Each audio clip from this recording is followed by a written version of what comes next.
அன்பார்ந்த சகோதர சகோதரிகளே, உங்களுக்கும் உங்கள் குடும்பத்தில் உள்ள அனைவருக்கும் சமாதானம் உண்டாவதாக.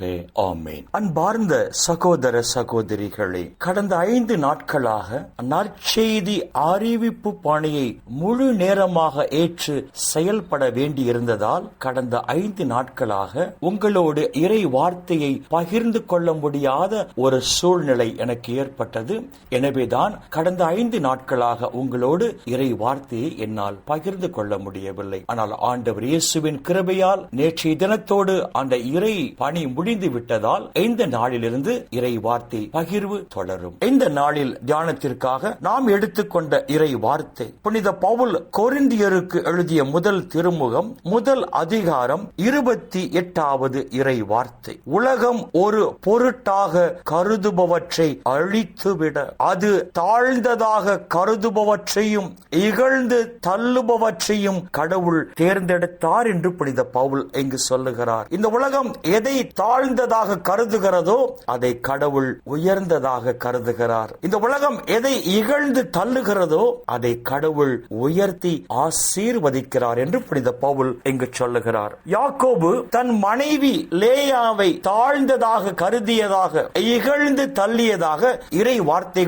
நமக்கு சொல்லுகின்றன. இவ்வாறு லேயா வெறுப்புக்கு உள்ளானதை ஆண்டவர் கண்டு அவருக்கு தாய்மை பேறு அருளினார். ராக்கேலோ மலடியாகவே இருந்தார் என்று தொடக்க நூல் 29 அதிகாரம் 31 இறை வார்த்தை நமக்கு சொல்லுகிறது. யாக்கோபின் பார்வையில் லேயா தாழ்ந்ததாக இருக்கிறார். கடவுள் பார்வையில் லேயா உயர்ந்ததாக இருக்கிறார். யாக்கோபு லேயாவை இகழ்ந்து தள்ளுகிறார். ஆனால் கடவுள் லேயாவை உயர்த்தி ஆசீர்வதித்ததாக இந்த இறை வார்த்தைகள் நமக்கு சொல்லுகின்றன. அன்பார்ந்த சகோதர சகோதரிகளே, இந்த உலகம் உங்களை தாழ்ந்ததாக கருதுகிறதா? கவலைப்பட வேண்டாம். கடவுள் உங்களை தான் உயர்த்தி ஆசீர்வதிக்க போகிறார். இந்த உலகம் உங்களை இகழ்ந்து தள்ளுகிறதா? கவலைப்பட வேண்டாம். கடவுள் உங்களை கண் மலையின் மீது நிறுத்தி ஆசீர்வதிப்பார் என்று இந்த இறை வார்த்தைகள் நமக்கு சொல்லுகின்றன. லூக்கா நற்செய்தி 1 அதிகாரம் 48 இறை வார்த்தையில் இவ்வாறு பார்க்கிறோம். தாழ் நிலையில் இருந்த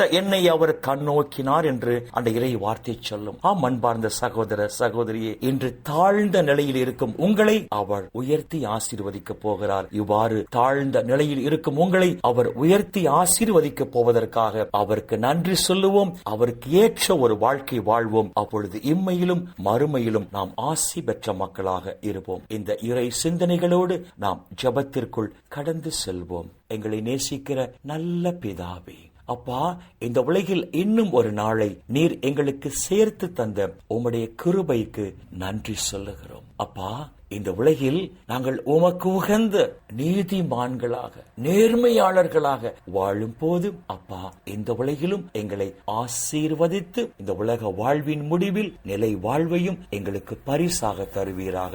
அப்பா பிதாவே, இந்த இறை செய்தியை கேட்கிற எல்லா மக்களையும் அவர்கள் குடும்பங்களையும் விண்ணக ஒளி பீடத்திலிருந்து தேவரீர் ஆசீர்வதிப்பீராக.